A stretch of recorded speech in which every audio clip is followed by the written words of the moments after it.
Okay, good morning, everybody. Welcome back. Sorry, getting the stream started a little close to our class time, but not to worry. Hope you guys had a good weekend.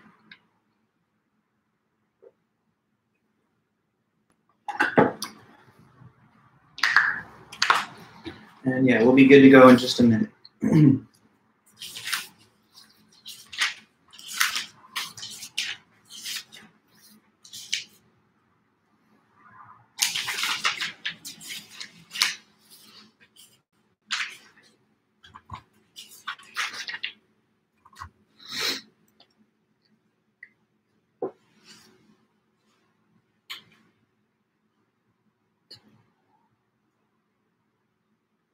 Hey, Sebastian, how's it going?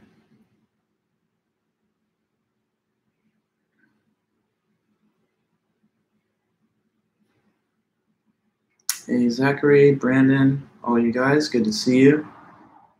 Welcome back. Okay, then. Well, we just have it's 10 a.m., so I'm going to go ahead and get things started. I know a few more of us are still arriving, so we'll just allow them to filter in. But welcome back, guys, and hope you're all doing really well. So what we're doing today is we're going to finish off these notes on Peter Singer's article, Rich and Poor, and then we'll try our best to get through all the material from Garrett Hardin's other side of the argument today. So that's the plan. Peachy, what? Anyway, my cat, she's meowing. She just wants attention. But back to the lecture. So Peter Singer, we're still finishing his discussion. The article he wrote in 1993, Rich and Poor. And the whole topic is, do we have an obligation morally to assist the third world poor? Yes or no? And Peter Singer's position is that we do have that moral obligation. So I'm going to quickly just summarize the major points that we covered on Friday, and then we'll be able to wrap it up right now. So overall, he starts by saying there's a lot of people in the world living in absolute poverty. Absolute poverty is not having enough income or wealth to meet the basic human needs of food, clothing, and shelter. There's over 1 billion people living that way, and it's a major source of human misery, which, of course, causes starvation, death, disease, kills a lot of children, millions, in fact, every year. So as a utilitarian, he thinks, shouldn't the person be concerned with the fact that this detracts from a lot of overall human happiness? And isn't there a better status quo that we could somehow achieve that would not involve as much of this global poverty? He thinks some people will argue there's nothing that you can do because the problem is a problem of scarcity, like there's not enough food basically for all the people. But he says it's not actually a problem of scarcity, it's rather to do with maldistribution and waste of the available resources that we could produce. So we should make some changes because we live in absolute affluence while people live in absolute poverty. Absolute affluence is having more than enough income or wealth to meet the same basic needs of food, clothing, and shelter.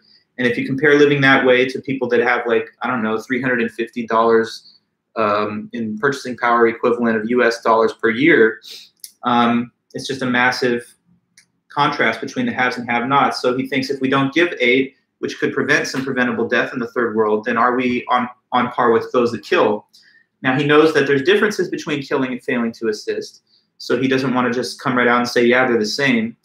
And therefore, he mentions what some of those differences might be, like different motivation, certainty of the outcome, identifiability of the victim. You could always say it's not my fault that they're poor, and those kind of thoughts that he added.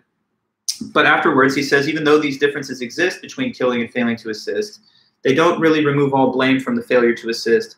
It's still significantly wrong, and he gave examples and reasoning as to why, despite these differences, it still is wrong. So he finally adds, after that, his obligation to assist argument, which basically says that if you could prevent a bad thing without making a comparable sacrifice, then you should. And absolute poverty is bad. Some of it we can prevent without making major sacrifices, certainly without making ourselves poor or destitute. So if we can do that without making a major impact on our own well-being and self-interest, then we should do it. That's why he thinks that we have that obligation as citizens of the first world living in absolute affluence. But after that, the last part of his essay, that's what I saved for today, were objections to his argument. Okay, so as thorough as Peter Singer is, he's trying to consider the objections to his own argument, and then he wants to try and rebut those various objections. So I'm going to add a little bit to our notes as we discuss the objections to his obligation to assist argument. So that's what this heading says, objections to Peter Singer's obligation to assist OTA argument. Now, don't get confused or lost in the weeds when you're reading Peter Singer, because he believes we have an obligation to assist. So why is he stating objections? He's stating objections merely so that he can rebut them. Okay, so like he's trying to defend his case that we have an obligation to assist the poor. But in the course of making his defense, he's also going to weigh in on the objections that his opponents might make. And so here are some of those various objections. I'm going to give them names so they're easy enough to remember. One objection to his argument is what he calls taking care of our own.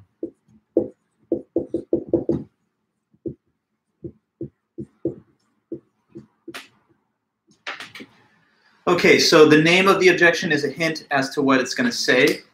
Somebody might disagree with Singer's argument because they could think the following. No, I don't have an obligation, as the argument claims, to assist the international poor in the third world. Somebody might argue that my obligations are not as broad as that. They're more narrow and more restricted and limited. If I have obligations to take care of anyone, it's not everyone out there in the third world that's starving and hungry, but rather just my own people. Taking care of my own, that's all I'm obligated to do, and not more than that. So according to this objection, Peter Singer's argument is too expansive in the set of people that it thinks we have obligations towards. And in fact, we don't have such widespread obligations towards the international community, but just our own. Now, who could possibly be the people mentioned by our own, that phrase?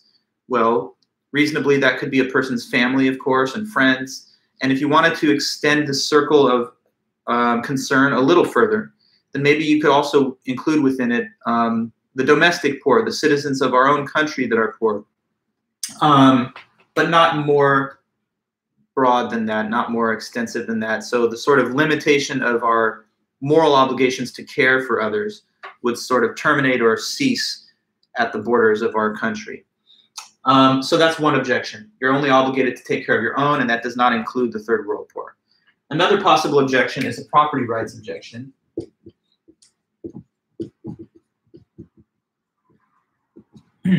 So this objection says, Peter Singer's argument is incorrect because it claims I have an obligation to assist the poor, meaning that I have an obligation to give some of my income or wealth for the cause of poverty and global hunger reduction.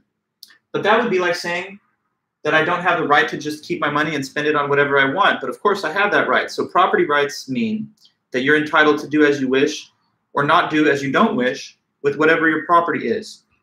And sometimes we think of property as the things that we buy with our income or wealth. Like you buy a car, and now you say, I have that car as my property. But notice this, that the wealth itself, even prior to being spent on any goods or services, just sitting there in your bank account, that's your property too, because it's derived from your labor. And after tax is deducted by the government, then whatever's left over, we would say that is your property, and you're free to use it or not use it as you want, including being free to do things that are not helpful to anybody, right? Suppose you want to spend a bunch of money on alcohol and drink it and mess up your health. I mean, that's not good for you or anybody else, but I guess it's your property, your money, and you're free therefore to do it on even self-destructive things. Far be it from things to help anybody, you're free to spend money on things that harm you. If I wanted to today, I guess I have the right to take money out of the bank and go buy a Rolex watch and then just smash it with a hammer or something. Now, would that be good for me, you, or anybody? No, it'd be a waste of money, wouldn't it? But I guess I'd have the right to do it if that was my wealth and I just wanted to do silly and unwise things with it. I'm entitled to do that.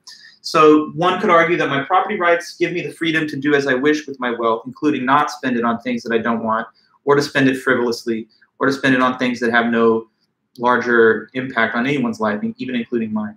So property rights, another possible objection. Don't tell me I have an obligation to give to the poor, because I have the right to do as I wish with my wealth, even if that doesn't help anyone, and even if I just withhold on it. A third objection is this leaving it to the government objection. This is a pretty straightforward objection. It just says the following. Don't claim that individuals have a personal obligation to assist the poor. someone might say that if anyone or anything has such an obligation, it's not the private citizen, but it's the government overall. Well, why would that be argued? Because, first of all, if we leave the obligation to assist to private citizens, then it's pretty inconsistent and it's just fickle. It depends on the whims that a person may or may not have about feeling sympathetic to the poor.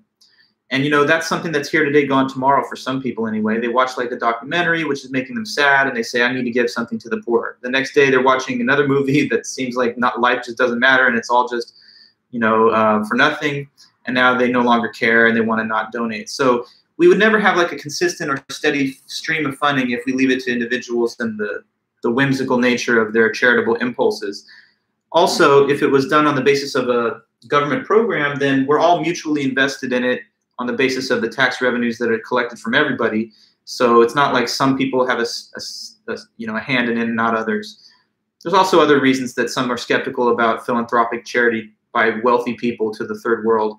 In some cases, big companies or prominent individuals will use philanthropy to shield their business or personal conduct from more oversight. So anyway, someone would argue perhaps that it's the government that should be helping. Not to say that the aid is a wrong idea, but maybe it should be the state rather than individuals. And individuals, of course, are targeted by the obligations stated in Singer's argument. And one more objection is the triage objection.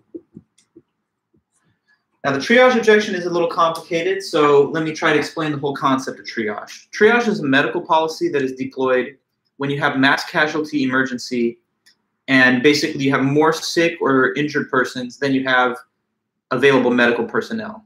So it's basically like too many sick or dying people and not enough medics, nurses, and paramedics. What do you do then when you have that situation, when you can't provide individualized care to each one individual one-to-one? Well, you have to make tough-minded, utilitarian, basically, decisions on how to ration out care at that time to make the most effective use of it and to save the maximum number of lives possible. So it's very a difficult thing to do, but you get a triage technician and they divide the population of injured or sick persons into 3 groups. So that's why it's called triage, meaning 3. Let me show you a little graph of how the triage concept works. So the triage technician on the scene has to designate people into 3 different categories depending on the severity of their injuries or illness. So we got these 3 divisions in triage. Let's say on one side you have the people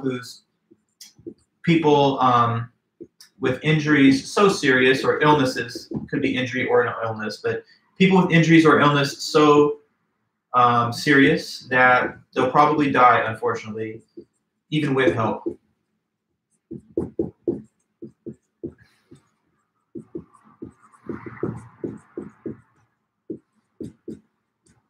Okay, so this is like the category of people that are the worst off. Like they're injured so badly from whatever the incident is, terrorist attack, natural disaster, I don't know. But they're injured so badly that even if you gave them help, they're likely to die anyway, so it's like they're a lost cause. On the opposite extreme, you have the totally opposite case where the injuries are very minor. So these are people with injuries so light, just light injuries, that they'll probably survive even if they don't get an immediate attention. So that they'll probably survive.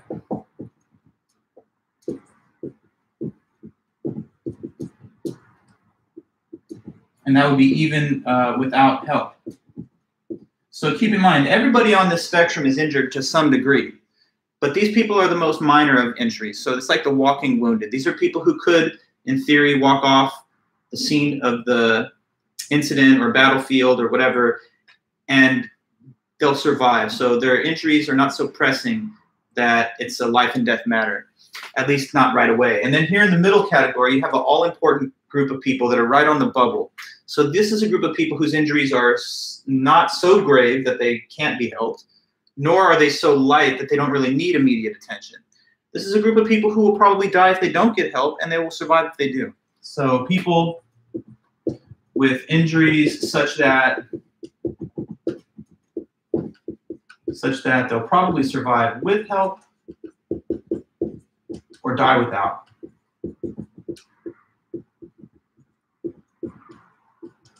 or die without it. So now here's a question, all right, as we're learning about triage, the principles of triage policy.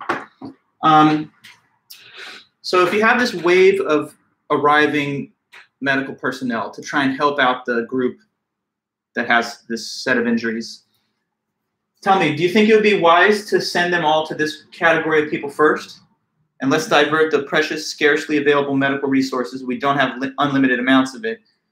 Let's send them all to this group. Would that be the wisest decision, to prioritize care for those that are so badly injured that they'll probably die even if they do get help?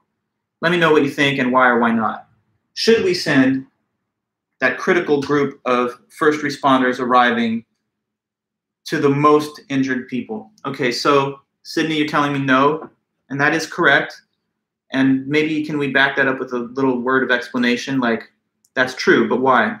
Because it is a waste of resources, right? While you're working on this group of people, they're dying anyway because they're just so gravely injured. And the same level of attention that you're providing to them could more effectively have saved lives over here with the same level of care, because this group of people with injuries just slightly less severe can actually be saved by means of the same level of care that you're providing them. So that would be a waste of precious resources. You're diverting a bunch of resources to people who are going to die anyway, and the same resources, which are scarcely available, could have saved lives in this category here. Okay, so good, Sydney, but now another question. This is perhaps even more obvious. Should we send that first wave of attention to this group? What about this category? I mean, so they're not a lost cause, but what's the problem if you send in, your first wave of responders to that category? It's also not the best, most effective way of saving the maximum number of lives, and in this case, it's obvious. Why not?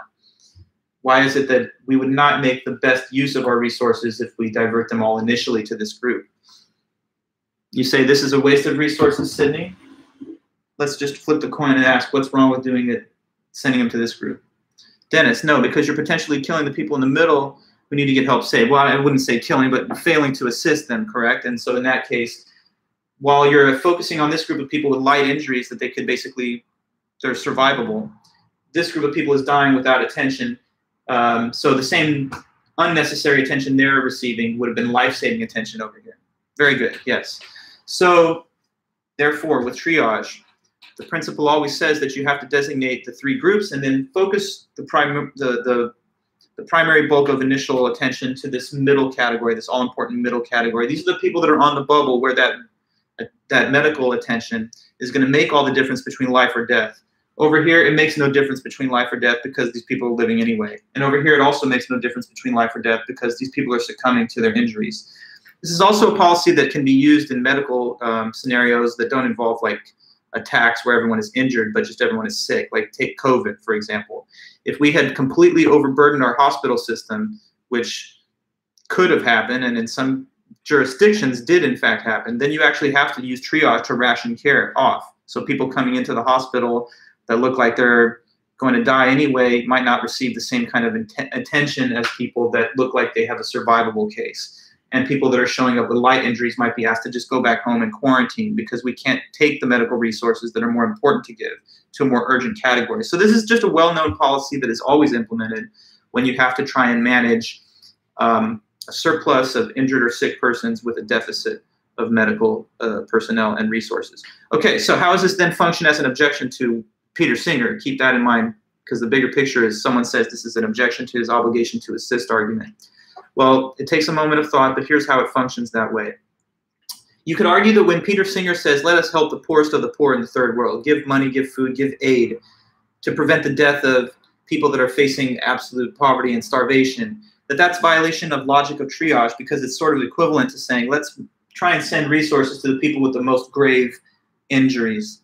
And in the same way, a person might argue that this is, again, not really going to lift those people out of poverty and bring them into a developed living standard. It's just going to kind of delay the problem into the future, allowing their population size to get even larger.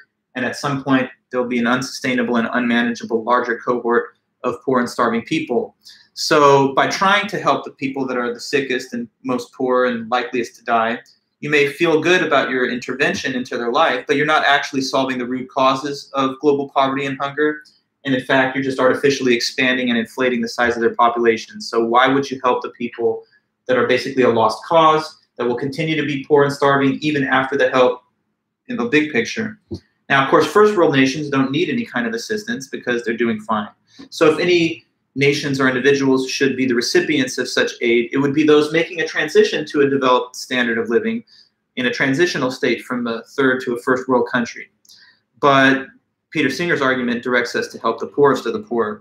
And so you can argue that it's kind of like telling us to send precious and scarcely available resources that could help others more realistically to the people in the worst case scenario where they're likely not to be helped, even if you help them, or if you try to help them.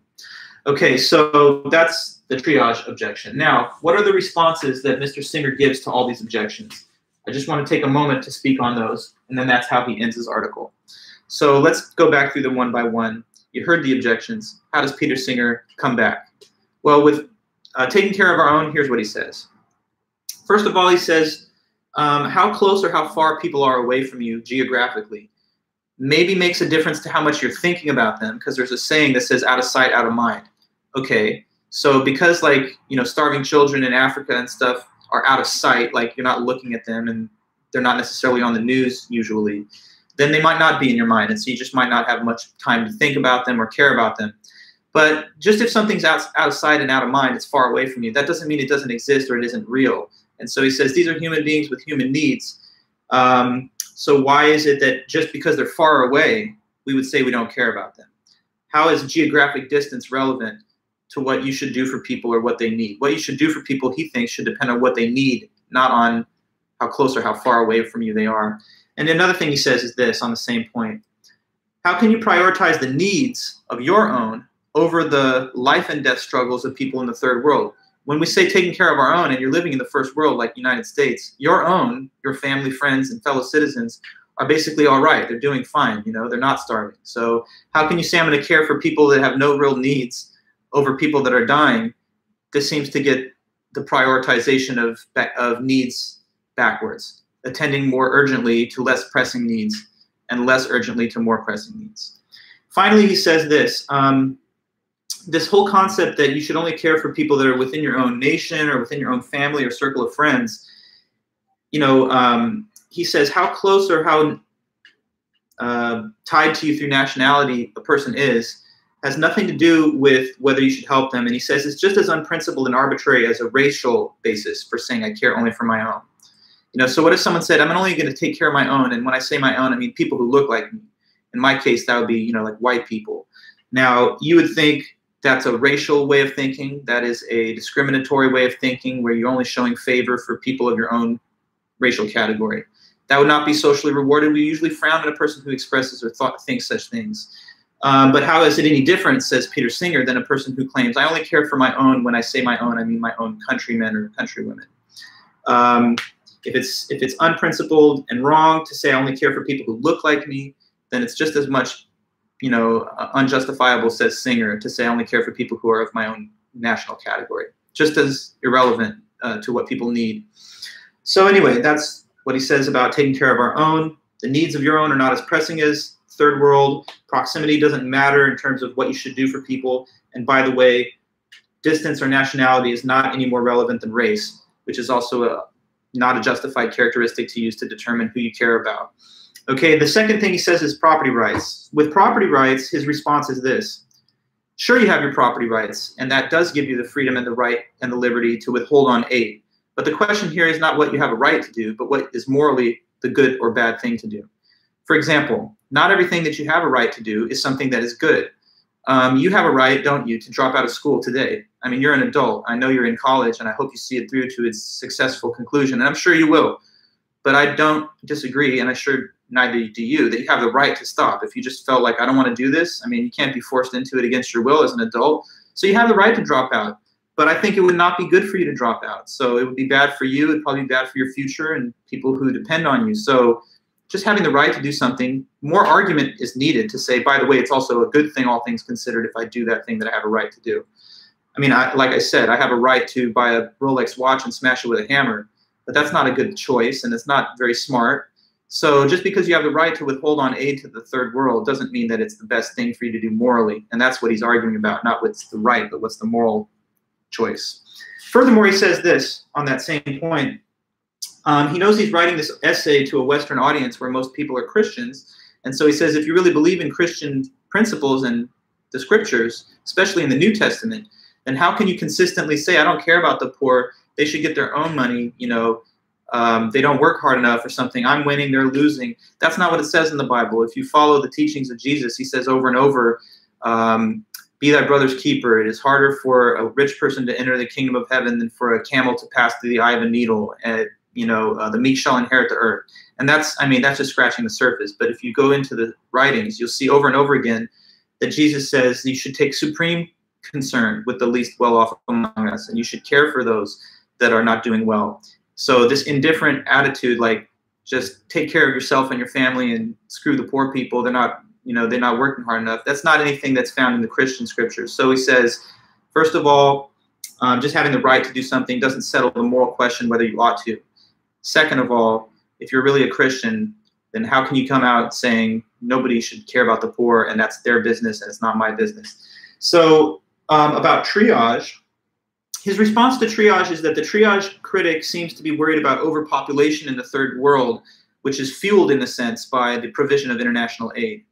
And so if we want this problem of overpopulation, which is driving a lot of the scarcity, to stop, then we actually should withdraw from giving aid, which is just increasing the size of that part of the world population. Well, Peter Singer says if the worry is overpopulation in the third world, then there's a more humane and humanitarian alternative than hoping that the death rate will increase by people withdrawing from international aid. And an alternative to death rate increasing is the birth rate decreasing, which is actually achievable through international aid in the form of contraceptive access, education of women, and so forth. So he says, why should we say, like, don't help the poorest of the poor because you just make their population bigger and delay the problem and make it a problem for another generation to deal with? If you're worried about that group getting too big through the provision of food aid, then maybe you can provide technological assistance, education, and contraceptive aid, and that will just bring these birth rates down, and it will achieve the same goal of lowering the population numbers in those parts of the world, but without people actually having to die. So that's what he says about that. And then finally, leaving it to the government, he makes a very simple reply to that, which is that the two things are not mutually exclusive: government assistance to the poor and private individual charitable giving. Why not just do both, basically? So leave it to the government, whatever, fine. But that doesn't mean that you shouldn't feel some kind of impulse to do it on your own. The two things are mutually supportive also. The government's likelier to set up programs for assistance to the third world if they see through the tax receipts and charitable deductions that we claim that we want to do it as private citizens. Otherwise, they're less likely to impose a burden on us that we don't want to take on for ourselves. So basically, why not leave it to the government, but also leave it to the people too? Okay, and that's it for Peter Singer. So I just wanted to make sure that I didn't run through the last part without talking about the objections in the end and his responses to those. But we do have to hear the other side of this argument, just like always in philosophy. So let's try and understand the opponent argument, the opposite side. That we will read by this author, Garrett Hardin. Okay, so Garrett Hardin lived from 1915 until 2003. And this paper we're going to look at from him is from 1974, and it's called Lifeboat Ethics. It's kind of got almost like a cinematic title because it's got one of those colons with like a little subtitle. Lifeboat Ethics, the case against helping the poor. So I find his title is very blunt and boldly stated, you know. He's letting you know this is an article that's going to try and tell you why you don't have to help the poor. And he's making the case against helping the poor. Okay, so let me just jump right in there. He wrote this in 1974, and at that time, there was growing interest in the West, as there still is today, but this really kind of was like the period that started to jumpstart the whole thing of environmentalism. Environmentalism, sustainability, protecting the planet, and its ecosystem and everything.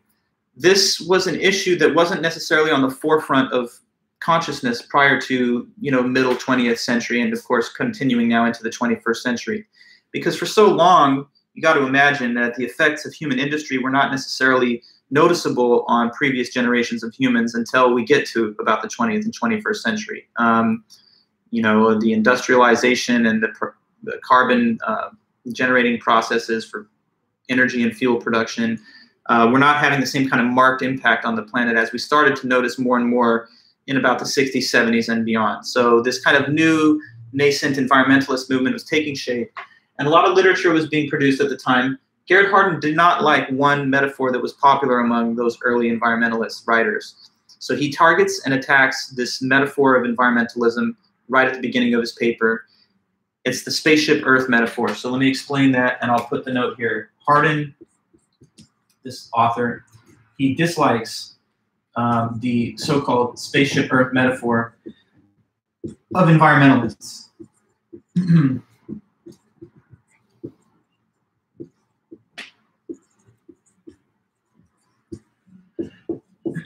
And I'll tell you what the metaphor is and why he does not like it. That's kind of like his first move in the paper.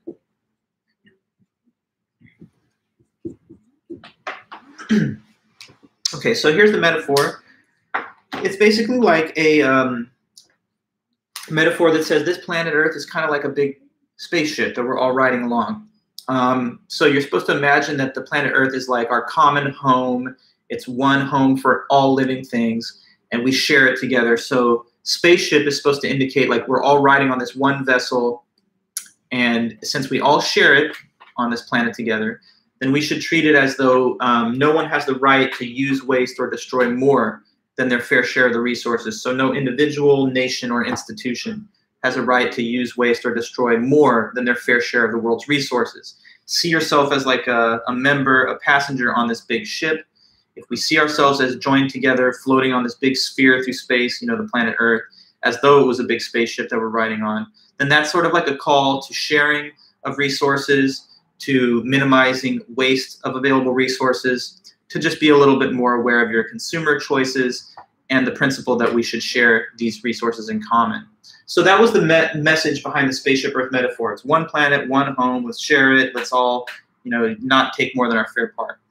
But Garrett Hardin says, wait, I don't like that metaphor. Here's why he dislikes it. He says, it implies that we all have an equal right to an equal share of the planet's resources. And that sounds nice, but he says if we really took it seriously, that would usher in very misguided policies for the sharing of wealth and resources that would basically be, he calls self-destructive or even suicidal.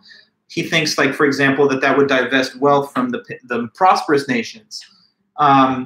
And the sharing and equalizing of that wealth across the globe would destroy the beacons of prosperity and wealth that the wealthy first world nations represent. And we would have a much worse global status quo in that case. This is an example I can use to try and explain his thinking, which is not a perfect example, but I think it sort of gets to the heart of where he's at. Imagine, you know, you live in a nice home, and suppose that there's some unused rooms in the home, like spare bedrooms and stuff that people don't stay in. And of course, you know, there's like homeless people out on the street just sleeping in the open air with no roof over their head. So what if one night you came back to this home that you're living in, and a homeless person is inside, and you're like, what are you doing in here? This is trespassing, get out. And they're like, well, I understand it is your house, fair enough. But the thing is, you have like 3 and 4 extra bedrooms. No one stays there at all. Meanwhile, I'm sleeping under the sky, and I don't have anywhere to sleep.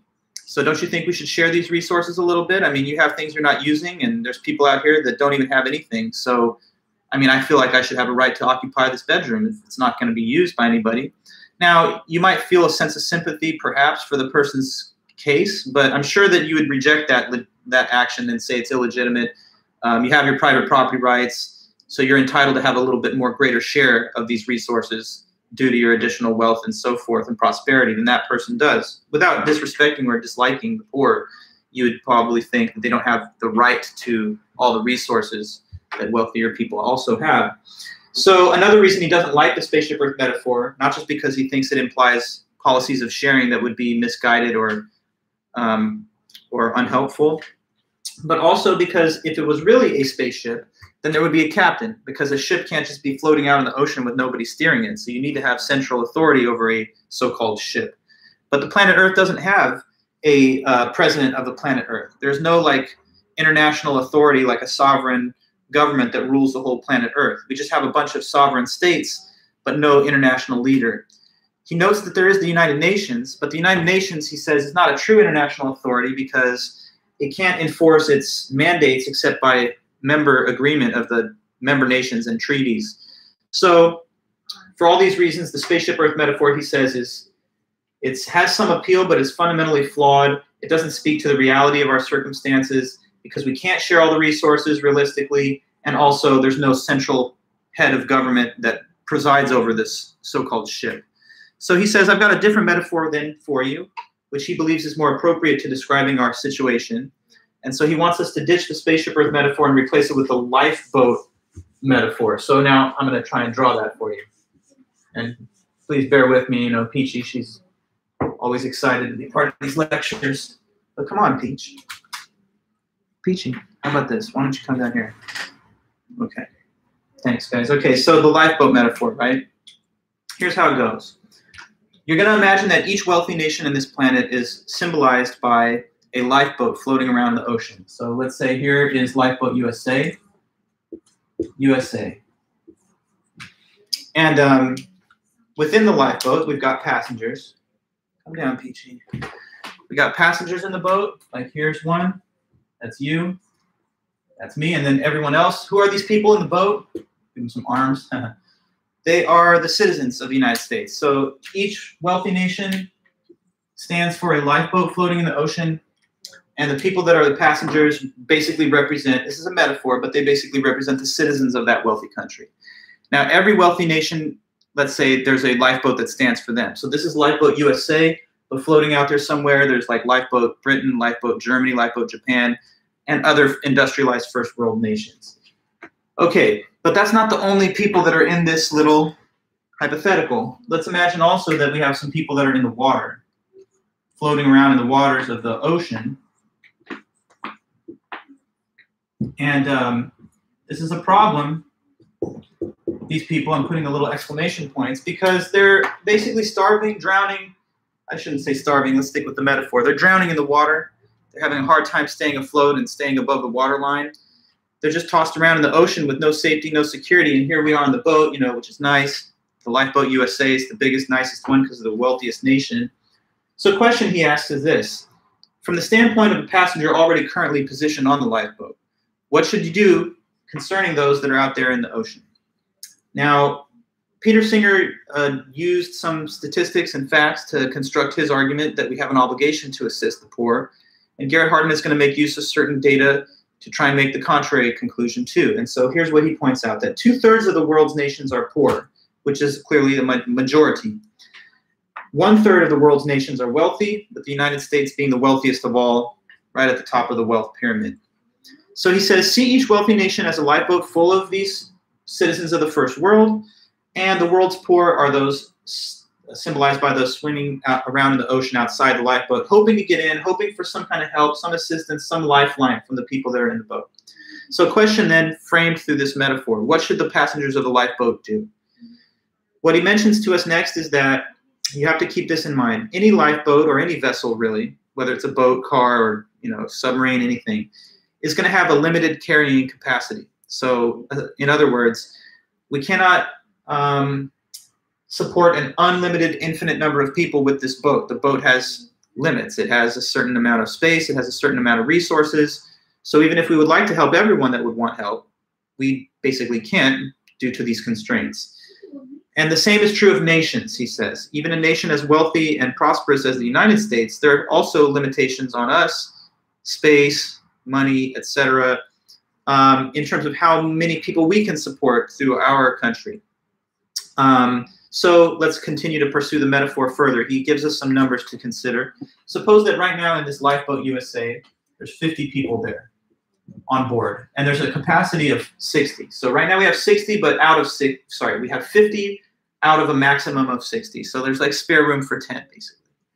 Now suppose out here in the water, in the ocean, we have 100 people that are having a hard time staying afloat and at risk of drowning or dying in the water. Now again, he's given these numbers with a specific reason, because as he said, 2/3 of the world's nations are poor, 1/3 of the world's nations are wealthy, And so this breakdown of numbers reflects that, because 100 is 2/3 of 150, 50 people on the boat in the first world, 100 people in the water as third world citizens, basically. So now question, what should we do about those 100 individuals in the water who would love to have some help and support from the passengers on the lifeboat, which we're already on with 50 passengers?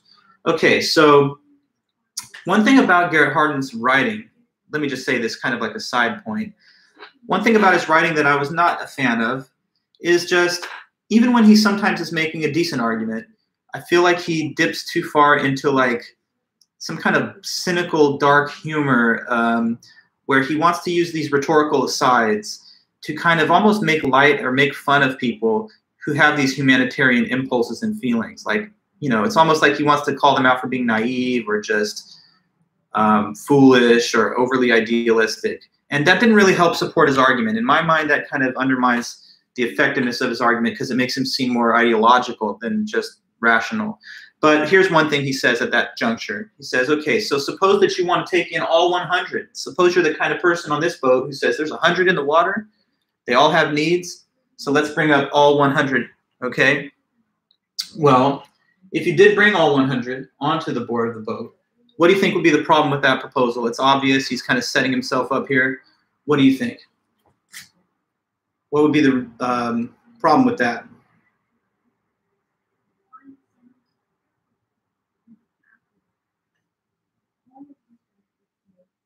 What do you think?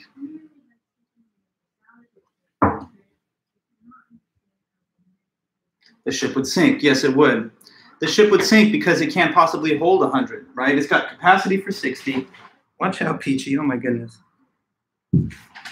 She loves this Lacoste alligator. She's always trying to bite it. Okay. So clearly that's a non-starter, basically. It will exceed the carrying capacity and the boat will just sink.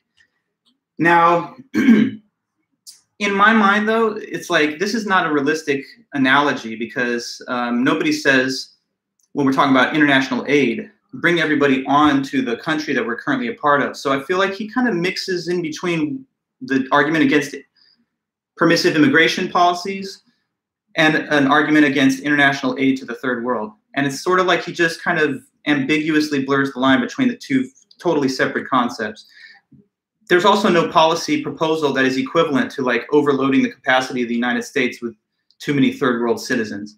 But anyway, that's what he says. We can't bring all 100 on. So here's one of his little rhetorical flourishes. He says, so are you like a hardcore Christian or Marxist, you know, be your brother's keeper, or that's a Christian principle, or the Marxist statement, to each according to their needs? If you really are that kind of person, then he wants to say right now, complete justice is a complete catastrophe.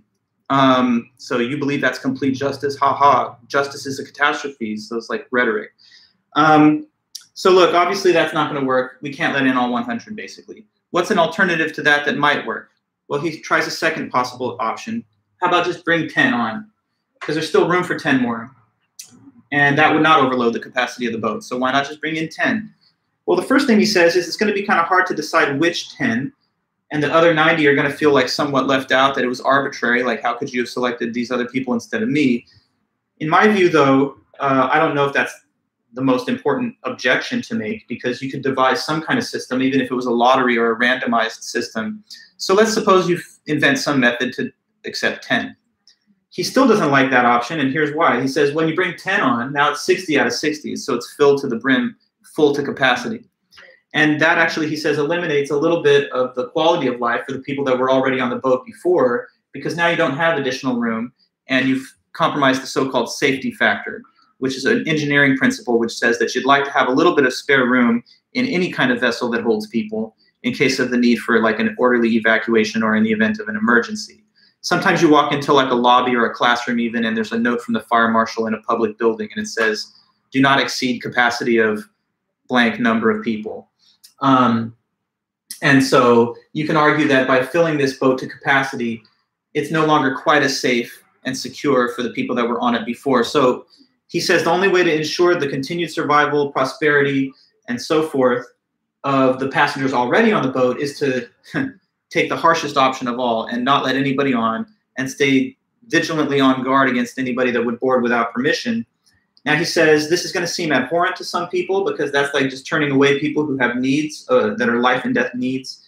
But he says, and here's another one of those little rhetorical asides.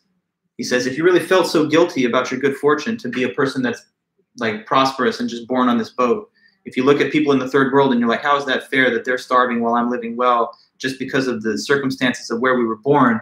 If you feel so guilty, you know what you can do? And I'm sure you can maybe guess what he's going to say next. You could swap places with someone in the water, yield your place, and let them take your place instead. And they're not going to be guilty to replace you. Otherwise, they wouldn't accept the swapperoo.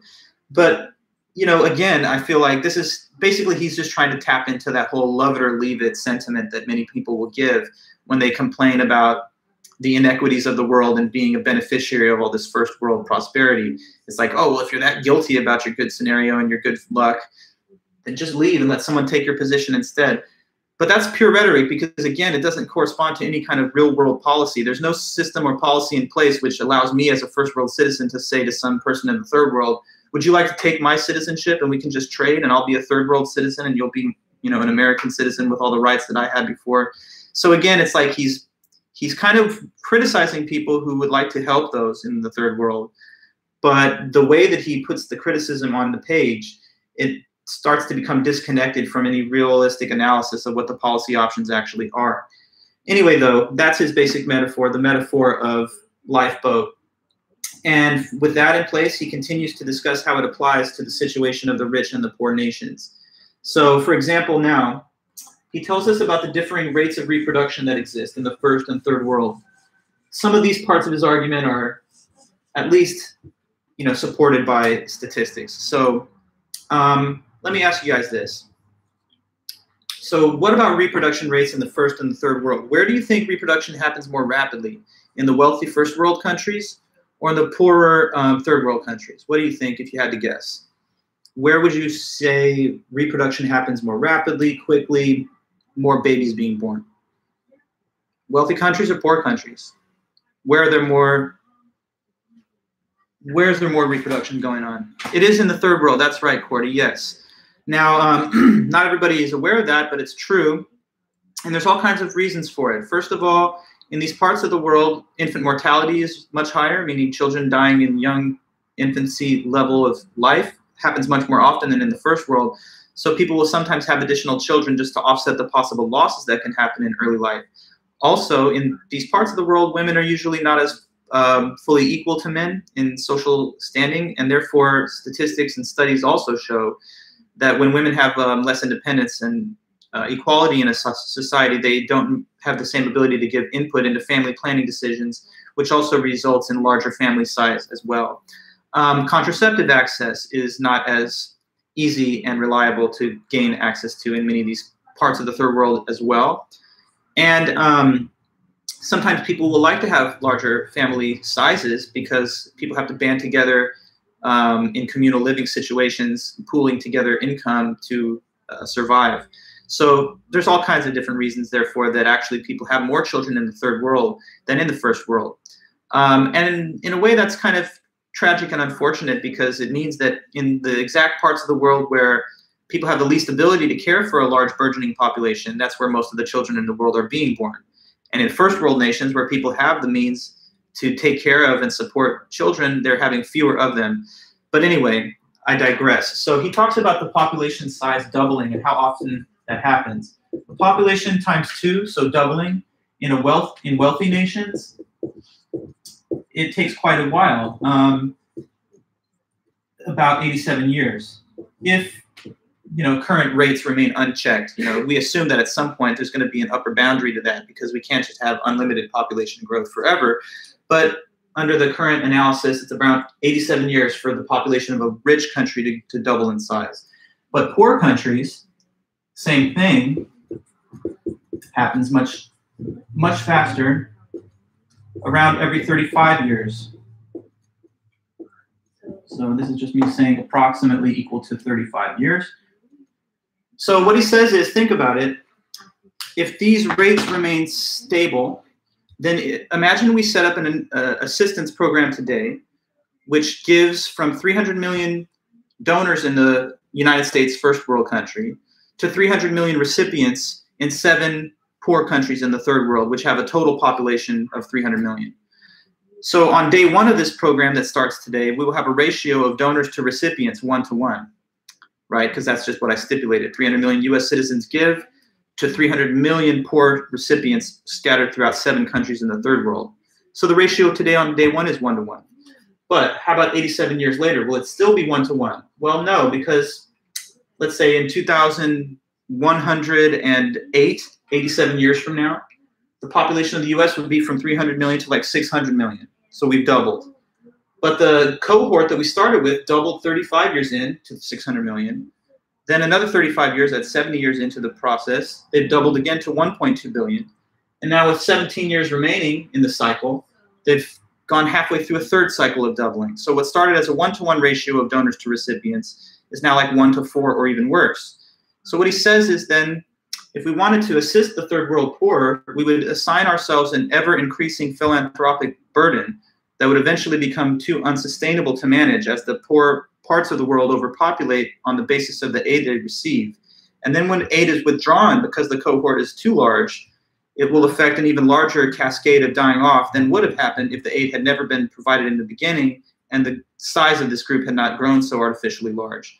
So, he says we kind of face a tough set of options, but trying to help in a way is not really going to provide help in the long run. It's just going to not address the root causes of poverty, artificially inflate that population size, and create a bigger problem for a future generation to deal with when it does ultimately become unsustainable. So that's part of the reason that he says any policy of sharing resources, even if well-intended, would ultimately be unsustainable.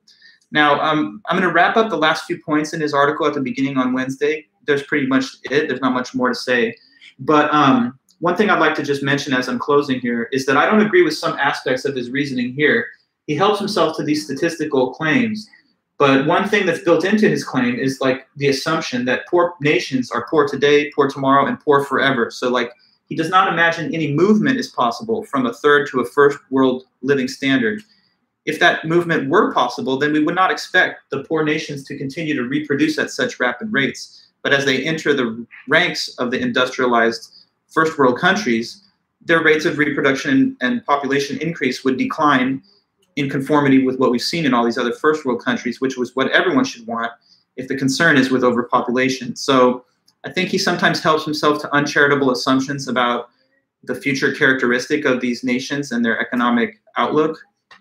And that kind of helps him say, like, well, if they're poor and they're just going to keep reproducing so fast and never lift themselves up out of poverty, then we're just feeding into the problem.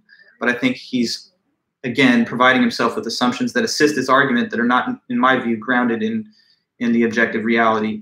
But anyway, we've all got our own reactions to these different arguments. If you're looking for somebody who gave the kind of more academic sounding version of these arguments that are often exchanged in political arena today, and it continues to assume they will reproduce at that rate. Exactly, that's part of what I'm saying, Courtney. So he helps himself to certain assumptions, which on the page may look reasonable, but if you interrogate some of those assumptions, there's certainly room for disagreement. In my own mind, I favor the argument of Singer over Hardin, but I do think it's interesting at least to hear the academic back and forth. Yes, and Singer did anticipate that. So you see that he's kind of formulated a pre-buttal, if you will, even though they're written in similar time periods. I don't know. This is from 74, Singer's is from 93, but Singer does have an earlier version of the 93 paper that's also from the 70s. Okay, well, guys, I don't want to keep you any longer. I know we're 2 minutes over, so I'm going to let you guys go. Thanks so much for your attendance again. Let me know in the chat that we're all right and that that I didn't lose you guys. Okay, perfect. Thanks again. I'm working on grading your papers, and I'll be in touch over the week as I finish up more of them. For now, though, just have a good day, and I guess I'll see you back on Wednesday. So have a good one. Take care.